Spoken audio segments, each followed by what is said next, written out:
Hola Auripas, hoy os traigo el uniforme típico de la Guerra Civil Española, un tema muy especial para mí, para empezar porque es historia de mi país, pero también porque fue el primero que os mostré en el estreno del canal allá por el año 2012. Os confieso que para este vídeo dudé qué uniforme mostraros. Al final he optado por el de un soldado de infantería durante el mes de julio de 1936, es decir, cuando se produjo el golpe de estado que desencadenó la Guerra Civil y por lo tanto representativo todavía para ambos bandos. Ya sabéis que, según los mandos de cada plaza, los soldados fueron movilizados para proclamar fidelidad al gobierno o a los sublevados. Y en líneas generales, este fue el uniforme con el que salieron a las calles. Guerrera y pantalón modelo 1926 con gorro a juego y borceguíes de cuero. Encima el equipo de combate, también hecho en cuero, en este caso armado con el mosquetón 1916. Y sobre la cabeza el gorro isabelino o también el casco de combate. Como veis, hoy voy bastante ligero, pues se trata de un uniforme intermedio entre el de combate y el de paseo. Y como en análisis anteriores, empiezo por la cabeza, en este caso por el casco de acero. Concretamente el modelo conocido como Trubia con alas o modelo 26, ambas denominaciones del mundo del coleccionismo. Se trata de uno de los dos primeros cascos de combate del ejército español, distribuidos a partir de 1930 y pintados así en este característico color gris cemento. Si este vídeo llega a los 2000 likes, os cuento más sobre esta pieza. Este casco de acero se ve, por ejemplo, en los primeros días durante la declaración del estado de guerra en ciudades como Salamanca o Vigo. En esta, como veis, portado también por los oficiales. Aunque otra opción más ligera era optar por prendas de cabeza, como se vio en las calles de Toledo. Este gorro, oficialmente de cuartel, era conocido como isabelino, por un antiguo gorrillo que había estado en servicio entre 1876 y 1887.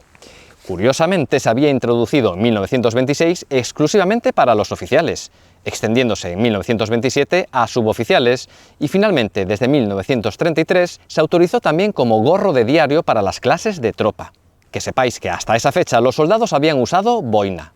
Otro día analizo las diferencias en la gorra, porque según fuesen para tropas, suboficiales o oficiales, cambiaban algunos detalles.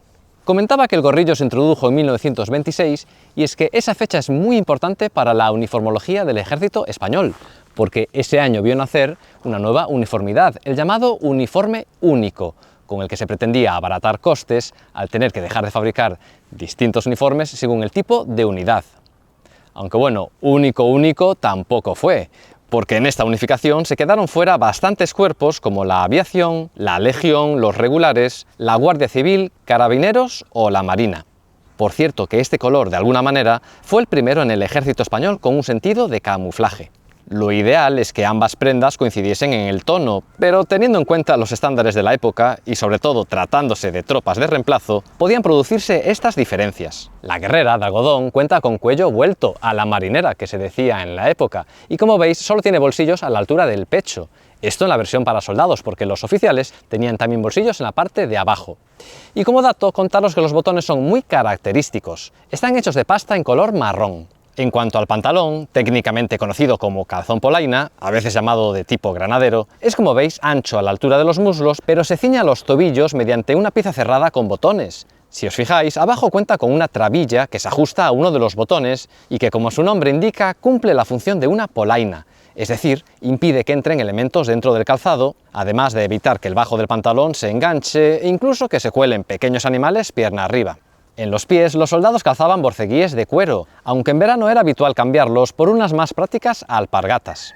A alguno le costará entenderlo, pero este calzado fue reglamentario en el ejército español hasta bien entrados los años 50. De hecho, es tan típicamente español que de la Guerra Civil Española suele decirse que fue una guerra en alpargatas. Y las alpargatas son ideal para el verano, pues se trata de un calzado muy ligero que deja respirar el pie y que se agarra muy bien al terreno. En su elección obviamente influía también su bajo coste, y eso que no duraban mucho, pues según el reglamento, con un desgaste normal había que cambiarlas cada 3 meses. Aunque para eso la suela solía revestirse de caucho para alargar su vida útil, porque la parte inferior está elaborada en esparto y el cuerpo en tela.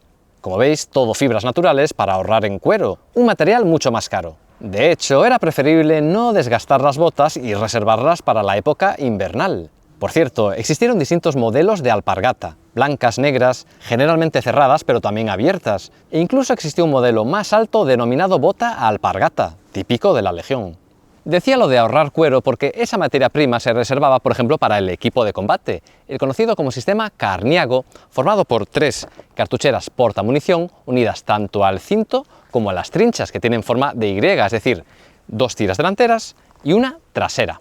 Cada cartuchera, cerrada por abajo, podía llevar un máximo de 10 peines con 5 balas del calibre 7x57 Mauser, haciendo un total de 150 cartuchos. Seguro que sabéis que el ejército español contaba con 3 armas de cerrojo de sistema Mauser: el largo fusil modelo 1893, la carabina de caballería modelo 1895 y el mosquetón 1916, que es este de aquí, y que era conocido como el fusil Oviedo por su lugar de fabricación.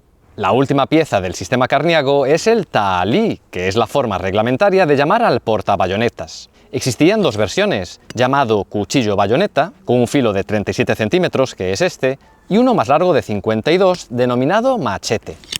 Llevo todo el vídeo con las trinchas por fuera, pero que sepáis que era bastante habitual llevarlas así por dentro de las hombreras.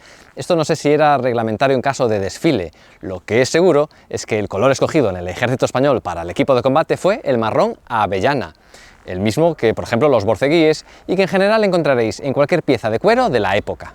En fotografías antiguas puede que parezca negro porque con el uso el cuero se oscurece y mucho, pero ya os digo que ser es color avellana.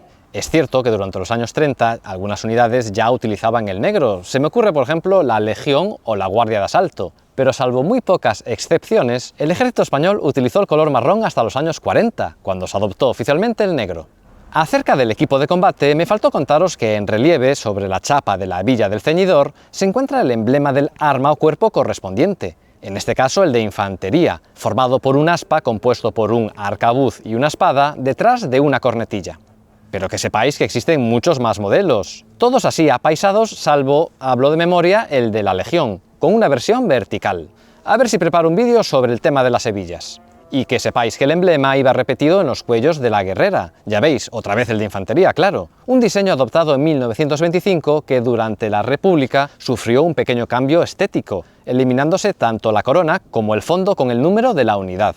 Y ojo a la hora de colocar las insignias en los cuellos, porque en teoría son simétricas, es decir, que hay una para cada lado, de forma que la empuñadura de la espada mire siempre hacia el interior. Pues esto es, a grandes rasgos, el equipo básico de un soldado al comienzo de la Guerra Civil Española.